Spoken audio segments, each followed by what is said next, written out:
Hello student,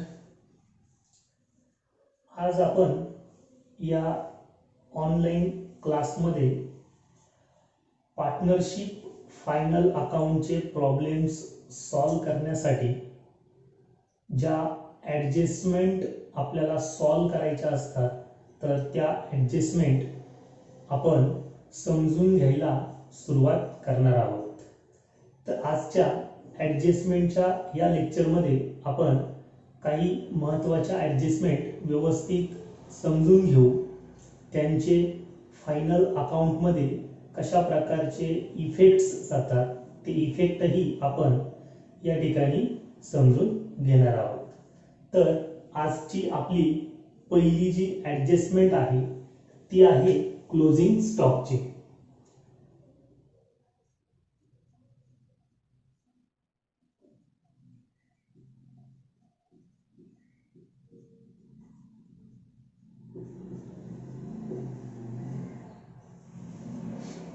adjustment entries हा आपला आजचा टॉपिक आहे.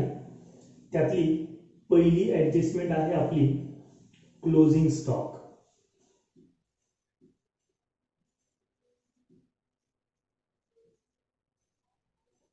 Closing stock. आता सुरुवातीला आपण क्लोजिंग स्टॉक ही जी कन्सेप्ट आहे ही कन्सेप्ट समजून घेऊ.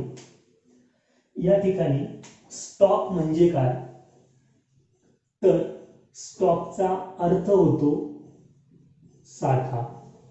आता हा साठा कशाचा असणार आहे व्यवसायामध्ये, तर हा साठा असणार आहे गुड्सचा. गुड्स म्हणजेच क्लोजिंग स्टॉक याचा अर्थ आहे क्लोजिंग गुड्स. तर यामध्ये म्हणजे आपल्या बिझनेसमध्ये त्या दुकानमध्ये 31 मार्च 31 मार्च बिझनेसमध्ये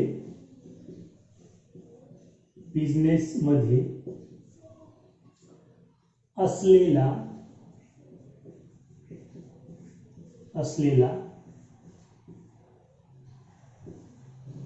गुड्सचा साठा म्हणजे क्लोजिंग स्टॉक. 31 मार्चला काय काय गुड्स आपल्या बिझनेसमध्ये शिल्लक आहे, जे गुड्स आपण परचेस केले होते त्यापैकी किती गुड्स आपल्याकडे शिल्लक आहे, हे म्हणजेच क्लोजिंग स्टॉक. मग फायनल अकाउंटच्या प्रत्येक प्रॉब्लेममध्ये आपल्याला क्लोजिंग स्टॉकची ॲडजस्टमेंट असतेच म्हणजे असतेच. आता ही ॲडजस्टमेंट जर आपल्याला कंपल्सरी येणार असेल तर या ॲडजस्टमेंटचे इफेक्ट कसे जाणार आहेत. इफेक्ट कसे जाणार आहेत म्हणजे काय, फायनल अकाउंटमध्ये आपल्याला काय करायचं आहे, तर फायनल अकाउंटमध्ये आपल्याला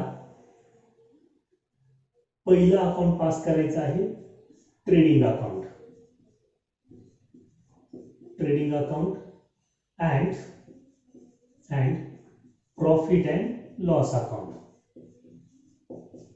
ट्रेडिंग अकाउंट आणि प्रॉफिट अँड लॉस अकाउंट. आणि त्यानंतर आपण बॅलन्स शीट हे स्टेटमेंट तयार करत असतो, बॅलन्स शीट. मग आता ही क्लोजिंग स्टॉकची ॲडजस्टमेंट सॉल्व करताना तिचा जो इफेक्ट आहे तो इफेक्ट ट्रेडिंग अकाउंटला जाणार आहे की प्रॉफिट अँड लॉस अकाउंटला जाणार आहे की बॅलन्स शीटला जाणार आहे, हे आपल्याला लिहायचं असतं. मग आता ही क्लोजिंग स्टॉक जर ॲडजस्टमेंट आली, येणारच आहे ती जर आली तर तिचा इफेक्ट कसा जाणार आहे, तर पहिलं काळजीपूर्वक समजून घ्या. क्लोजिंग स्टॉक हा काय आहे, तर बिझनेसमध्ये शिल्लक असलेला गुड्सचा साठा आहे. गुड्स म्हणजे काय, आपल्या बिझनेसमध्ये आपण ज्याची खरेदी विक्री करतो त्याला आपण गुड्स असं म्हणतोय. मग या गुड्सला रेकॉर्ड करणारं या 3 पैकी कोणतं अकाउंट आहे. मी पुन्हा एकदा एक्सप्लेन करतो बघा. ट्रेडिंग अकाउंट जे आहे, हे ट्रेडिंग अकाउंट फक्त परचेस केलेले गुड्स आणि सेल केलेले गुड्स यांनाच रेकॉर्ड करतं, याच्यात दुसरे काही नसतं.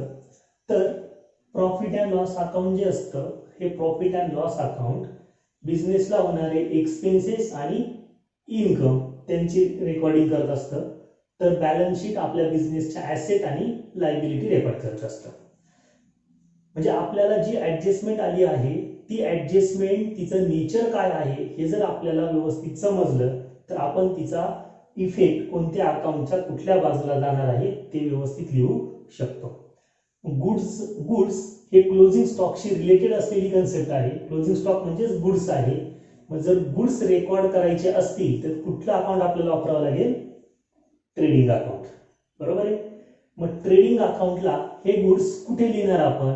डेबिटला लिहायचे का क्रेडिट साईडला लिहायचे? तर गुड्स लिहिताना जर ओपनिंग स्टॉक दिलेला असेल तर तो ओपनिंग स्टॉक आपण ट्रेडिंग अकाउंटच्या डेबिटला लिहित असतो आणि आलेला जो क्लोजिंग स्टॉक असेल या क्लोजिंग स्टॉकचा इफेक्ट आपल्याला ट्रेडिंग अकाउंटच्या क्रेडिटला द्यायचा आहे. म्हणजे हे असणार आहे ट्रेडिंग अकाउंट. हे ट्रेडिंग अकाउंट आपण तयार केलं. ट्रेडिंग अकाउंटची ही डेबिट साईड आणि ट्रेडिंग अकाउंटची ही क्रेडिट साईड. आपल्याला क्लोजिंग स्टॉकचा इफेक्ट क्रेडिट साईडला लिहायचा आहे bye closing stock. Bye closing stock. तर तो इफेक्ट आपण या बाजूला लिहिणार आहे. आता इथे प्रश्न असा आहे बघा, क्लोजिंग स्टॉक हा क्रेडिटलाच का लिहायचा आणि डेबिटला का नाही लिहायचा? किंवा ओपनिंग स्टॉक पण येतो, तो ओपनिंग स्टॉक डेबिटलाच का लिहिला जातो, क्रेडिटला का नाही लिहायचा? ठीक आहे. आता क्लोजिंग स्टॉक जो आहे हा क्लोजिंग स्टॉक आपण परचेस केलेले गुड्स असतात त्याच्यापैकी काही गुड्स आपण सेल केले आणि जो शिल्लक राहिला आपल्याकडे 31 मार्चला तो आपण क्लोजिंग स्टॉक म्हणून घेतला आहे. आपल्याकडे जे शिल्लक आहे ती आपली काय आहे? इन्कमची बाजू आहे. म्हणजे उद्या आपण म्हणजे पुढच्या वर्षी एप्रिलमध्ये मे मध्ये हे शिल्लक असलेले गुड्स आपण काय करणार आहोत? सेल करणार आहोत आणि सेल झाल्यावर त्याच्यापासून आपल्याला पैसे मिळणार आहेत, कॅश मिळणार आहेत, म्हणजेच इन्कम होणार आहे. ठीक आहे. डबल एंट्री सिस्टीमच्या नियमानुसार क्रेडिट बाजूला आपण जमा बाजू असं म्हणतो, म्हणजे इन्कमची बाजू म्हणतो, तर डेबिट साईडला आपण नाणे किंवा एक्सपेन्सेसची बाजू म्हणत असतो. मग आपल्याकडे शिल्लक असलेली गुड्स ही आपली इन्कमची बाजू आहे. आपल्याला पैसे मिळणार आहे, येणं बाकी आहे. म्हणून क्लोजिंग स्टॉक आपल्याला कुठे लिहायचा आहे? ट्रेडिंग अकाउंटच्या क्रेडिटला आपल्याला क्लोजिंग स्टॉकचा इफेक्ट द्यायचा आहे. ठीक आहे. पहिला इफेक्ट आला लक्षात. This is the effect number 1.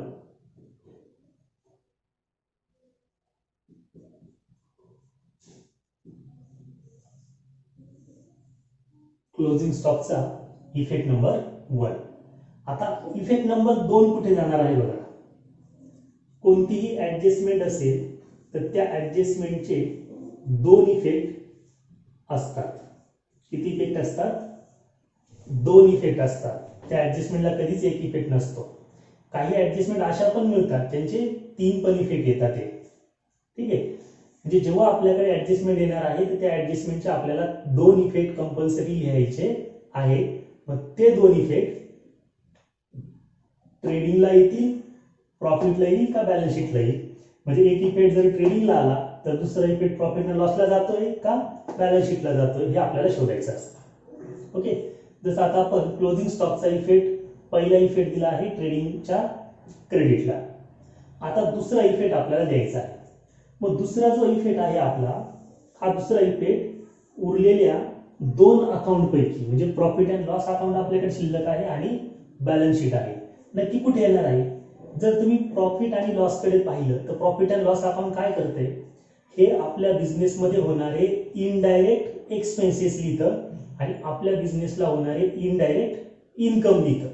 म्हणजे हे असं अकाउंट आहे, या अकाउंटमध्ये आपल्याला गुड्सचं कुठल्याही प्रकारचं रेकॉर्डिंग करायचं नाहीये. गुड्सच्या संदर्भातलं कुठलंही अकाउंट आपल्याला प्रॉफिट अँड लॉस मध्ये लिहायचं नाही. म्हणजे आपल्याला आता जर क्लोजिंग स्टॉकचा इफेक्ट द्यायचा असेल दुसरा तर त्याच्यासाठी उरलेलं फक्त एकच आहे, ते म्हणजे बॅलन्स शीट. मग या क्लोजिंग स्टॉकचा दुसरा इफेक्ट जातो आहे बॅलन्स शीटला. दुसरा इफेक्ट आहे बॅलन्स शीटला. मग आता परत प्रश्न आहे, बॅलन्स शीटची ही लायबिलिटी बाजू आहे, ही लायबिलिटी साईड आणि ही ॲसेट साईड. मग आता लायबिलिटीला लिहायचं की ॲसेटला लिहायचं? तर बघा, लायबिलिटी म्हणजे काय, आपण पूर्वी कन्सेप्टमध्ये शिकलेलो आहोत. लायबिलिटी म्हणजे आपल्याकडनं पैसे, आपल्या बिझनेसमधून पैसे जाणार आहे. तर ॲसेट म्हणजे आपल्याकडे येणार आहे, म्हणजे ही आपल्या बिझनेसमध्ये येणारी बाजू आहे, पैसे येतील किंवा ॲसेट येतील आपल्याकडे, आणि ही जाणारी बाजू आहे. आपल्याकडे जे गुड्स शिल्लक आहे क्लोजिंग स्टॉकचे, हे क्लोजिंग स्टॉकचे गुड्स आपल्या बिझनेसमध्ये पैसे घेऊन येतील का आपल्या बिझनेसमधून पैसे घेऊन जातील? येस, पैसे घेऊन येतील का पैसे घेऊन जातील? बरोबर.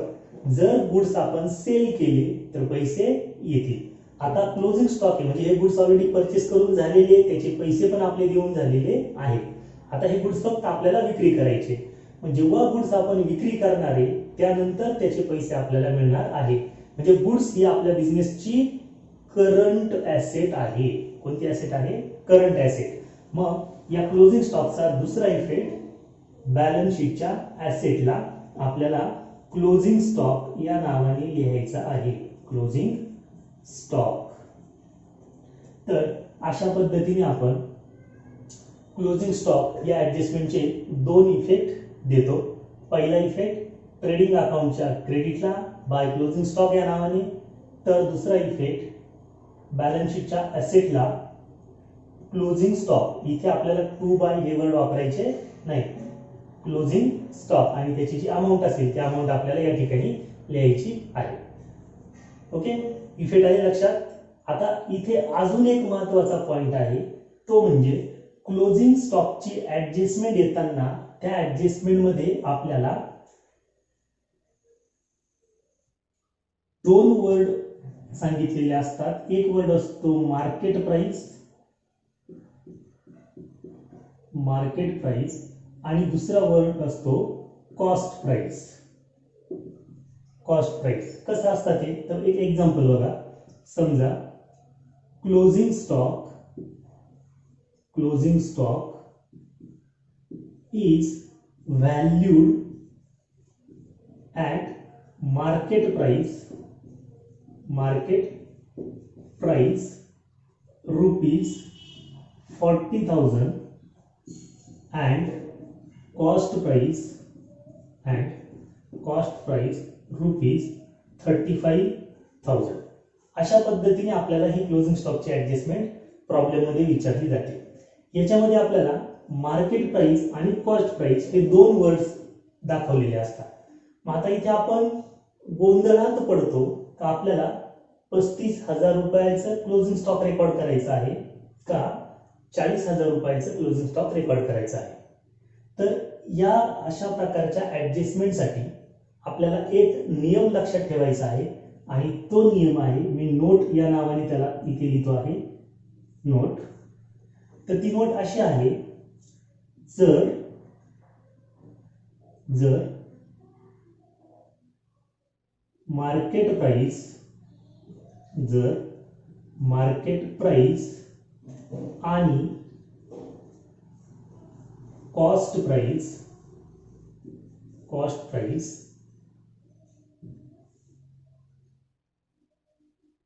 कॉमा क्लोजिंग स्टॉकच्या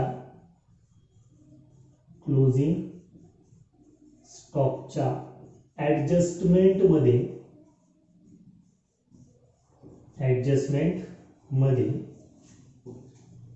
आलेल्या असतील तर दोघांपैकी जी किंमत कमी आहे, मी कमीला अंडरलाईन करतो आहे, कमी आहे, ती किंमत क्लोजिंग स्टॉकची व्हॅल्यू म्हणून लिहावी. क्लोजिंग स्टॉकची व्हॅल्यू म्हणून लिहावी. क्लोजिंग स्टॉकची व्हॅल्यू म्हणून लिहायची आहे आपल्याला. ठीक आहे. म्हणजे बघा आता या नियमानुसार, या नोटनुसार, या एक्झाम्पलमध्ये क्लोजिंग स्टॉक मार्केट प्राइस नुसार दिला आहे 40,000, तर कॉस्ट प्राइस नुसार दिला आहे 35,000. मग या 40 आणि 35 मध्ये कमी असलेली किंमत कोणती आहे? 35,000. म्हणजे कॉस्ट प्राइस या ठिकाणी कमी आहे, तर आपल्याला ही ऍडजस्टमेंट लिहिताना हे 35,000 रुपये क्लोजिंग स्टॉकची व्हॅल्यू म्हणून लिहावे लागतील. तर या ठिकाणी आपण बाय क्लोजिंग स्टॉक 35,000 असं लिहिणार आणि इथे पण क्लोजिंग स्टॉक 35,000 म्हणून आपल्याला लिहायचा आहे.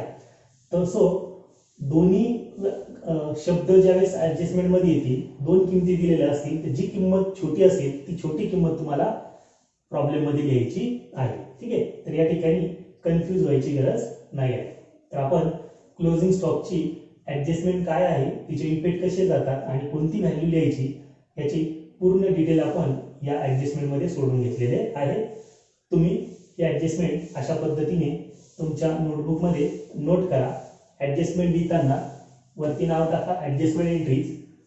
1 नंबर द्या. 1 नंबरची ऍडजस्टमेंट आहे आपली क्लोजिंग स्टॉकची.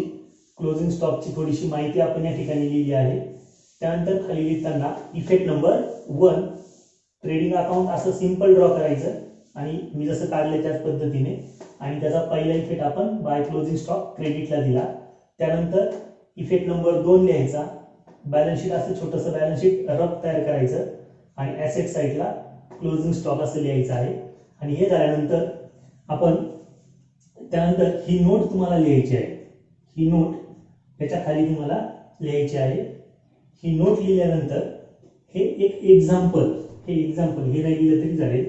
हे जे एक्झाम्पल आहे हे एक्झाम्पल या नोटच्या खाली लिहायचं आहे. म्हणजे तुमची ही पहिली जी ऍडजस्टमेंट आहे क्लोजिंग स्टॉकची ती प्रॉपर तुमच्या नोटबुकमध्ये नोट झालेली असेल. ठीक आहे. तर आपण ही ऍडजस्टमेंट या ठिकाणी पाहिली आहे. व्हिडिओ पॉज करा आणि ही ऍडजस्टमेंट व्यवस्थित नोटबुकमध्ये लिहून घ्या.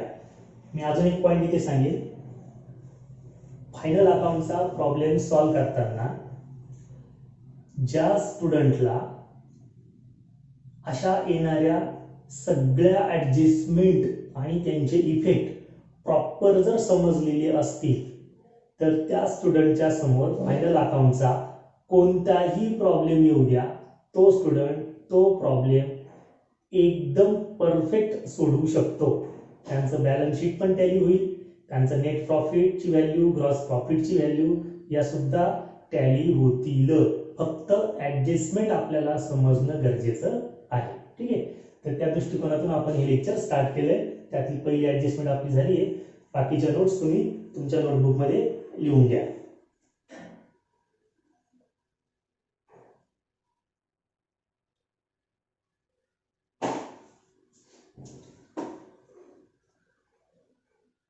ओके. तर नोट लिहून झाली आहे तुमची. मी आता रफ करतो याला आणि आपण दुसरी जी ऍडजस्टमेंट आहे ही दुसरी ऍडजस्टमेंट आता या ठिकाणी समजून घेऊया.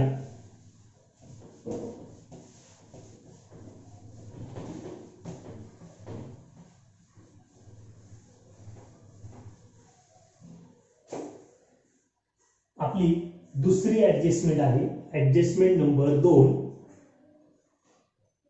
Outstanding expenses. Outstanding expenses.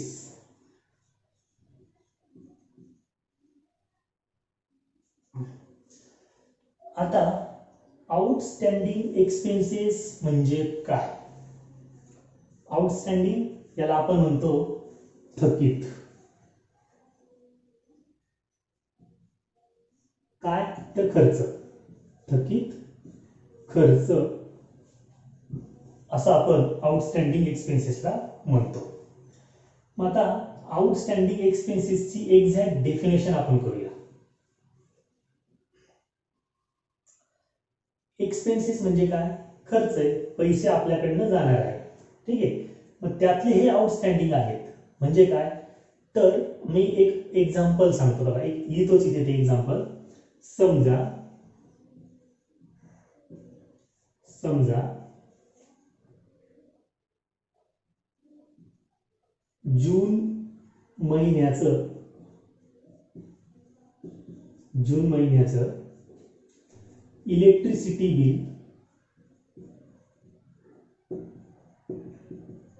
Electricity bill रुपये 1000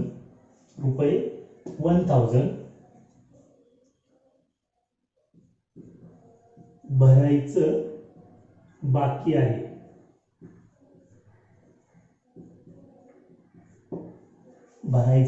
बाकी आहे. भरलेलं नाही. आणि आत्ता जो महिना चालू आहे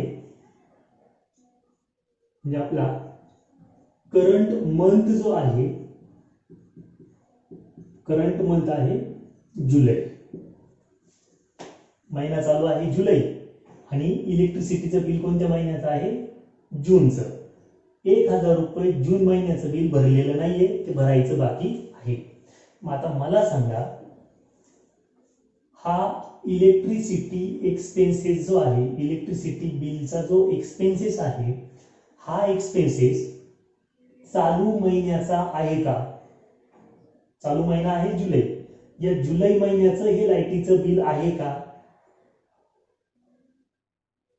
नाही, बरोबर. हे कधीचं आहे, हे मागच्या महिन्याचं आहे, जून महिन्याचा आहे.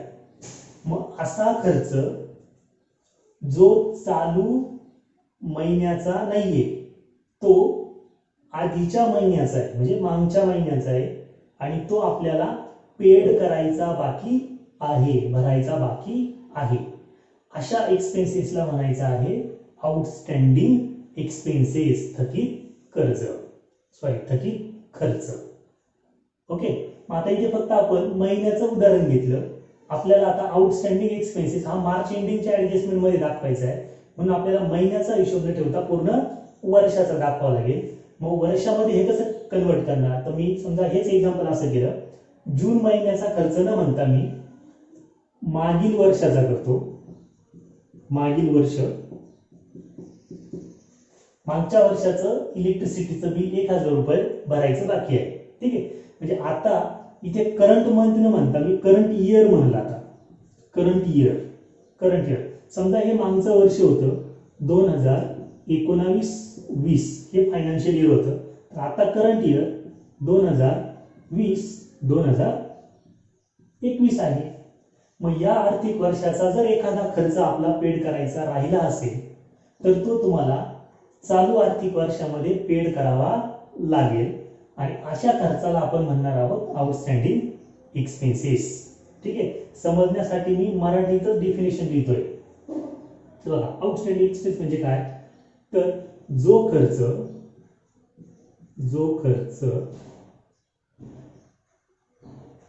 चालू आर्थिक वर्षाचा नसून तो मागील आर्थिक वर्षाचा आहे, चालू आर्थिक वर्षाचा आहे,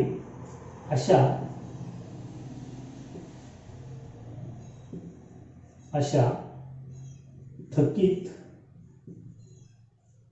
खर्चांना काय म्हणायचं आहे, आउटस्टँडिंग एक्सपेन्सेस म्हणतात.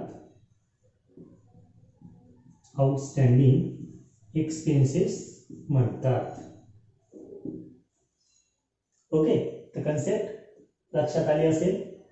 मग आता या आउटस्टँडिंग एक्सपेन्सेसचा तुम्हाला इफेक्ट कुठे द्यायचा आहे. इफेक्ट द्यायचा म्हणजे काय, तर एक तर तो इफेक्ट आपला जाणार आहे ट्रेडिंग अकाउंटला, किंवा तो इफेक्ट जाणार आहे प्रॉफिट अँड लॉस अकाउंटला, किंवा तो इफेक्ट जाणार आहे बॅलन्स शीटला. बॅलन्स शीटला काय असतं, लायबिलिटी आणि ॲसेट्स असतात. ॲसेट्स त्यांना डेबिट साइड आणि क्रेडिट साइड असते. आता हा खर्च जो आहे हा खर्च कुठे जाणार आहे, तर बघा आउटस्टँडिंग एक्सपेन्सेस आहे. एक्सपेन्सेस मध्ये दोन प्रकारे आपण पूर्वी शिकलेलो आहोत. एक आहे डायरेक्ट एक्सपेन्सेस आणि एक आहे इनडायरेक्ट एक्सपेन्सेस. एक्सपेन्सेसचे दोन प्रकार आपण पूर्वी बघितलेले आहेत. दोन प्रकारचे एक्सपेन्सेस, डायरेक्ट एक्सपेन्सेस आणि इनडायरेक्ट एक्सपेन्सेस. इनडायरेक्ट एक्सपेन्सेस असे दोन प्रकार आपण पाहिलेले. त्याच्या डिटेलमध्ये मी आता काही जात नाही, तुमच्या नोटबुकमध्ये या सगळ्या रेकॉर्डिंग आहेत, त्याच्या नोट्स तुम्ही काढलेल्या आहेतच. जर आउटस्टँडिंग एक्सपेन्सेस हा डायरेक्ट एक्सपेन्सेसचा जर प्रकार असेल, काळजीपूर्वक ऐका, आउटस्टँडिंग एक्सपेन्सेस जर डायरेक्ट एक्सपेन्सेसचा प्रकार असेल तर त्या आउटस्टँडिंग एक्सपेन्सेसचा पहिला इफेक्ट ट्रेडिंग अकाउंटच्या डेबिटला लिहायचा आहे. To outstanding expenses.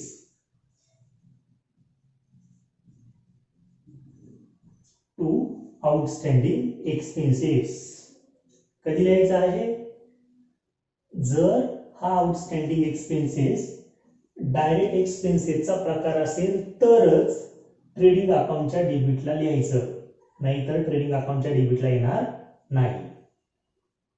Clear? Okay, पुढे बघा. आता जर आउटस्टँडिंग एक्सपेन्सेस हा इनडायरेक्ट एक्सपेन्सेसचा प्रकार असेल, इनडायरेक्ट म्हणतोय मी, इनडायरेक्ट एक्सपेन्सेसचा प्रकार असेल तर या आउटस्टँडिंग एक्सपेन्सेसचा इफेक्ट प्रॉफिट आणि लॉसच्या डेबिटला लिहायचा. To outstanding expenses. To outstanding expenses. Clear का? आता लिहायचा कसा, मी आता असं लिहिते, टू आउटस्टँडिंग एक्सपेन्सेस आणि टू आउटस्टँडिंग एक्सपेन्स असा लिहायचा नाही. मग कसा लिहायचा आहे, तर हा एक्सपेन्सेस ज्या हेड खाली आलेला आहे, उदाहरणार्थ बघा, समजा तुम्हाला आउटस्टँडिंग एक्सपेन्सेस मध्ये वेजेस दिलेला आहे. वेजेस म्हटलं आहे 500 रुपये. हे 500 रुपये आउटस्टँडिंग आहेत.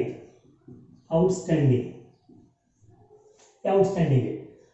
तर या वेजेसचं जे मेन हेड आहे, म्हणजे वेजेस नावाचं जे अकाउंट आहे, वेजेस हे कुठे लिहिलं आहे तुम्ही, ट्रेडिंग अकाउंटच्या डेबिटला. म्हणजे तुमच्याकडे इथे टू वेजेस असं लिहिलेलं आहे, टू वेजेस. तर हा जो आउटस्टँडिंग एक्सपेन्सेस आलेला आहे, हा आउटस्टँडिंग एक्सपेन्सेस तुम्हाला त्या पर्टिक्युलर अकाउंटमध्ये, हे पर्टिक्युलर अकाउंट, या पर्टिक्युलर अकाउंटमध्ये ऍड करून लिहायचा आहे. Outstanding expenses.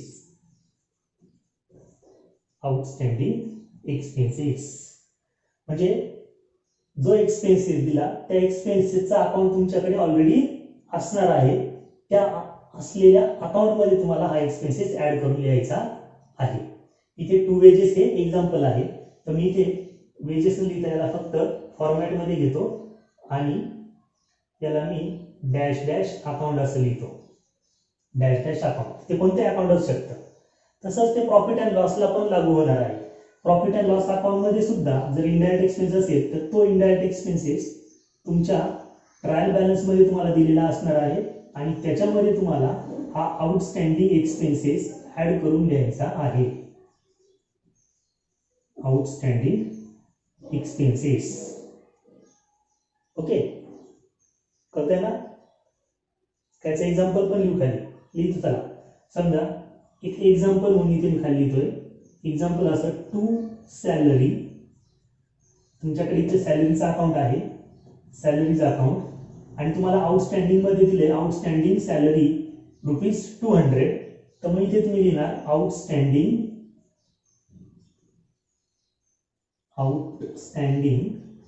Salary, outstanding salary ती प्लस करून तुम्ही लिहिणार. तसंच ट्रेडिंगला पण मी एक्झाम्पल लिहितो, वेजेसच एक्झाम्पल लिहितो. टू वेजेस अकाउंट आणि ऍडजस्टमेंट मध्ये दिलंय तुम्हाला आउटस्टँडिंग वेजेस, तर मग त्याला आपण लिहिणार प्लस आउटस्टँडिंग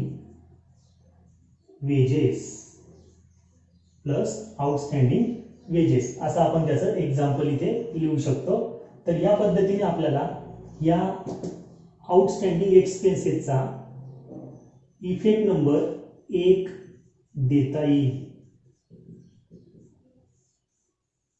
इफेक्ट नंबर 1 कसा जाणार आहे, एक तर तो ट्रेडिंगला जाईल किंवा तो प्रॉफिट अँड लॉसला जाईल. हे कशावर डिपेंड आहे, तर हे त्याच्या प्रकारावर डिपेंड आहे. डायरेक्ट एक्सपेन्सेस आला तर तो ट्रेडिंगला प्लस होईल आणि इनडायरेक्ट एक्सपेन्सेस आला तर तो प्रॉफिट अँड लॉसला प्लस केला जाणार आहे.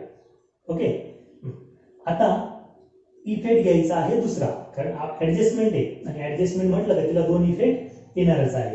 तर दुसरा इफेक्ट जाणार आहे आपला तो या ठिकाणी बॅलन्स शीटला, कारण इथे दुसरं काही उरलंच नाहीये, तर आपण दुसरा इफेक्ट देणार आहोत बॅलन्स शीटला.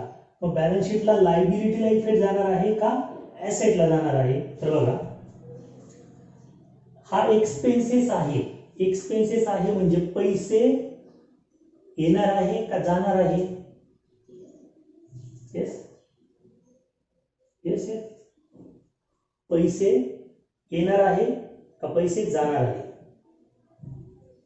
एक्सपेन्सेस पैसे जाणार आहे, करेक्ट. पैसे काय होणार आहेत, जाणार आहे.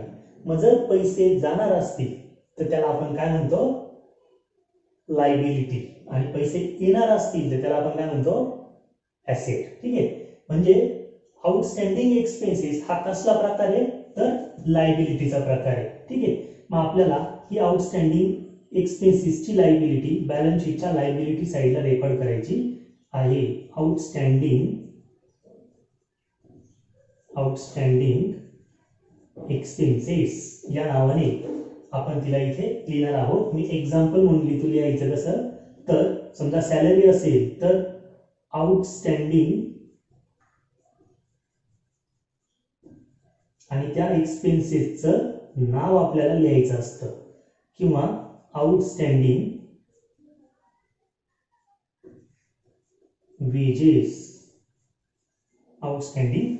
वेजेस. आता माणसं एकच अशी ऍडजस्टमेंट असते का, किती असू शकतात, त्या एक्सपेन्सेसवर डिपेंड आहे.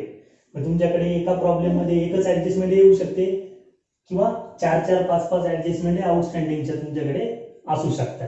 It depends on totally that problem. मग किती येऊ दे ऍडजस्टमेंट, तर त्या ऍडजस्टमेंटच्या या पद्धतीने आपल्याला इफेक्ट द्यायचे आहे. इफेक्ट लक्षात आला. पहिला इफेक्ट कुठे, एक तर ट्रेडिंगला किंवा प्रॉफिट अँड लॉसला, आणि दुसरा इफेक्ट बॅलन्स शीटच्या लायबिलिटीला. क्लिअर, काय अडचण, ठीक आहे. तर हे नोट करून घ्या.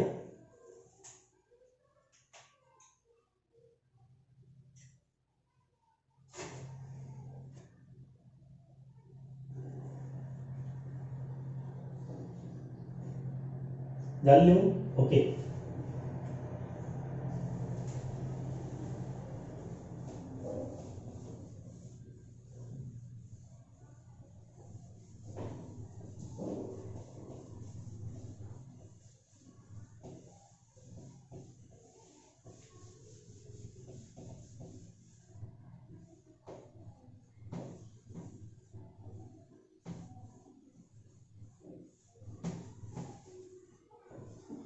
आता आपल्याला ऍडजस्टमेंट नंबर 3 समजून घ्यायची आहे.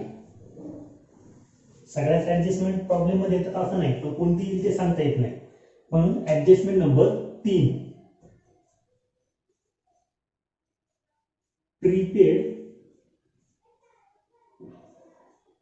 प्रीपेड एक्सपेन्सेस, ही आपली तिसरी ऍडजस्टमेंट आहे. Prepaid expenses. आता प्रीपेड म्हणजे काय? प्री म्हणजे आधी, प्रीचा अर्थ घेतो आपण आधीच, म्हणजे असा एक्सपेन्सेस जो आपण आधीच पेड करून टाकलेला आहे. ठीक आहे, बघा एक्झाम्पल सांगतो. म्हणजे मला पुढच्या महिन्याचं जे लाईटीचं बिल येणार आहे, मग ते 500 रुपये येत आहे की 1000 रुपये येते का 10,000 रुपये येते ते माहिती नाही, पण पुढच्या महिन्यात जे काही बिल येणार आहे त्या पुढच्या महिन्याच्या लाईटीच्या बिलासाठी मी चालू महिन्यात म्हणजे आत्ता याच महिन्यामध्ये काही रक्कम ॲडव्हान्स पेड केली. काय केलं? ॲडव्हान्स रक्कम पेड केली. म्हणजे जे लाईटीचं बिल अजून मला मिळालेलंच नाही ते सुद्धा मी काय केलं? भरून टाकलं. कळतंय ना? ओके. मग जेव्हा आपण हा चालू महिना आहे, समजा आता जुलै आपला चालू महिना आहे आणि मी ऑगस्टचं लाईटीचं बिल जुलैमध्येच भरून टाकलं, तर अशा प्रकारच्या एक्सपेन्सेसला म्हणायचं आहे प्रीपेड एक्सपेन्सेस. म्हणजे ज्याची अजून सेवा आपल्याला त्या सेवेचा आपल्याला वापर करायचा बाकी आहे आणि तरी तिचा मोबदला आपण देऊन टाकलेला आहे, अशा प्रकारच्या एक्सपेन्सेसला म्हणणार आहोत आपण प्रीपेड एक्सपेन्सेस. ठीक आहे. तर बघा, जो खर्च पुढील आर्थिक वर्षाचा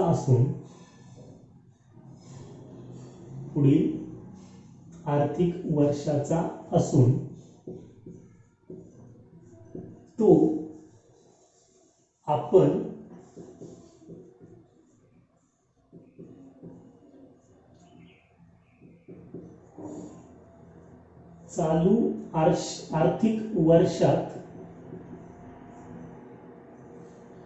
चालू आर्थिक वर्षात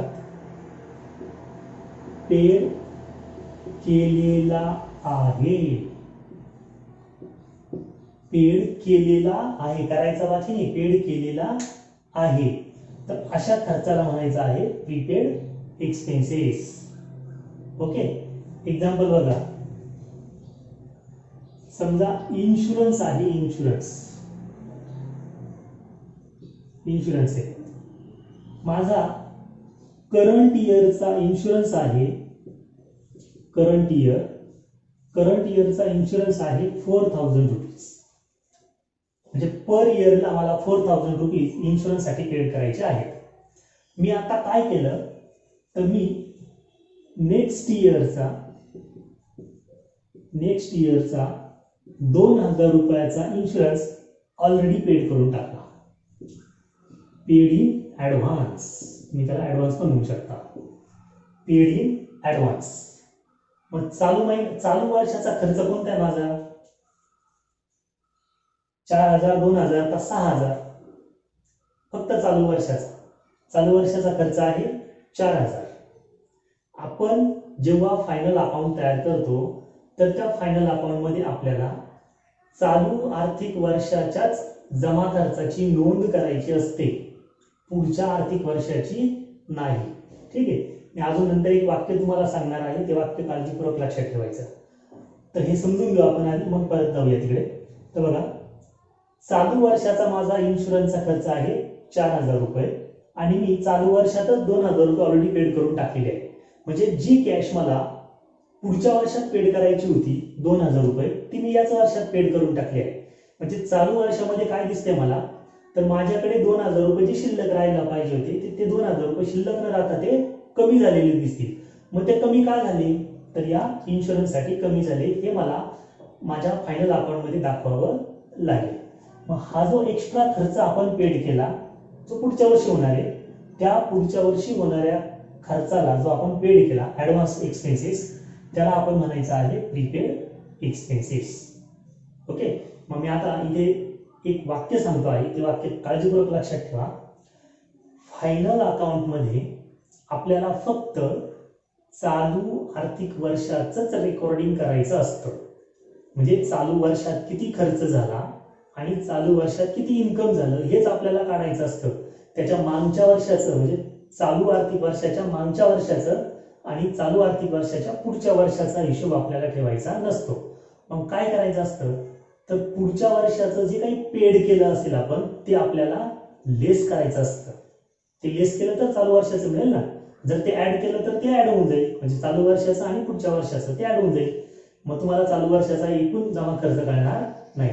म्हणून चालू वर्षाच्या जमा खर्चातून पुढच्या वर्षाचा जमा खर्च जो असेल तो पेड केला असेल तो तुम्हाला काय करावा लागेल, लेस करावा लागेल. तो लेस केला तर तुम्हाला चालू वर्षाचे फिगर मिळतील, नाहीतर आपलं अकाउंट चुकू शकतं. ठीक आहे. मग हा जो प्रीपेड आहे हा प्रीपेड पुढच्या वर्षाचा आहे. जर पुढच्या वर्षाचा असेल तर तो आपल्याला लेस करून घ्यावा लागेल. ठीक आहे. मग आता या ऍडजस्टमेंटचे इफेक्ट कसे जाणार आहे बघा. प्रीपेड साहजिक परत काय एक्सपेन्सेस. मग एक्सपेन्सेस म्हटलं का परत डायरेक्ट आणि इनडायरेक्ट. डायरेक्ट आणि इनडायरेक्ट. मग जर हा डायरेक्ट प्रकारचा एक्सपेन्सेस असेल तर कुठे जाणार आहे, यस ट्रेडिंग अकाउंटला. आणि जर तो इनडायरेक्ट एक्सपेन्सेस असेल तर प्रॉफिट अँड लॉसला. बरोबर आहे. मग आता बघा, जर डायरेक्ट प्रकारचा एक्सपेन्सेस असेल तर ट्रेडिंगच्या डेबिटला आपल्याला त्या पर्टिक्युलर अकाउंटमध्ये जे काही अकाउंट दिलेलं असेल एक्सपेन्सेसचं त्या अकाउंटमधून आपल्याला हा प्रीपेडचा एक्सपेन्सेस लेस करावा लागतो. प्रीपेड एक्सपेन्सेस लेस करावा लागतो. जर तो इनडायरेक्ट एक्सपेन्सेस असेल तर प्रॉफिट आणि लॉसच्या डेबिटला त्या पर्टिक्युलर अकाउंटमधून लेस करून घ्यायचा आहे. प्रीपेड एक्सपेन्सेस लेस करायचा. मगाचंच एक्झाम्पल सांगतो मी. समजा इकडे टू वेजेस दिलेलं आहे, वेजेस अकाउंट दिलेलं आहे आणि तुम्हाला प्रीपेड मध्ये वेजेस आलं तर लेस प्रीपेड वेजेस. Prepaid wedges. ठीक आहे. पण शक्यतो प्रॉब्लेम मध्ये ट्रेडिंग अकाउंटच्या ऍडजस्टमेंटचा प्रीपेड एक्सपेन्सेस दिलेला नसतो. तो इफेक्ट फक्त प्रॉफिट अँड लॉस पुरताच मर्यादित असतो. त्याच्यामुळे इकडे जास्त लक्ष द्यायची गरज नाही. तर इथे बघूया आपण प्रीपेड. समजा इकडे तुमच्याकडे तुम्हाला हेच एक्झाम्पल सांगतो मी. इन्शुरन्स असा अकाउंट आलेला आहे. टू इन्शुरन्स चालू वर्षाचा किती आहे 4000. म्हणजे टू इन्शुरन्स 4000 तुम्ही इथे लिहिणार आणि त्यातून काय करायचं आहे तुम्हाला लेस करायचं आहे नेक्स्ट इयरचा ऍडव्हान्स इन्शुरन्स ज्याला आपण प्रीपेड म्हणतो आहोत. प्रीपेड इन्शुरन्स म्हणजे 2000 तो काय करणार तुम्ही लेस करणार. मग चालू वर्षाचा किती खर्च आहे तुमचा, टोटल इन्शुरन्स किती पेड करताय तुम्ही, कॅश किती जाते 6000. म्हणजे इथे टोटल इन्शुरन्स तुम्ही किती लिहिणार 6000 असं लिहिणार. किती कॅश पेड गेली टोटल 6000 आणि त्यातून 2000 रुपये काय तुमचं प्रीपेड आहे. म्हणजे शिल्लक किती राहिलं 4000. म्हणजे 4000 रुपये काय तुमचा करंट इयरचा इन्शुरन्स शिल्लक आहे. ठीक आहे. तर अशा पद्धतीने आपल्याला हा इफेक्ट इथे दाखवता येईल. So this is the first effect of prepaid insurance, either trading account or either profit and loss accounts debit side. कुठे जाणार आहे दोघांच्याही डेबिटला इफेक्ट जाऊ शकतो, दोघांपैकी एका अकाउंटला.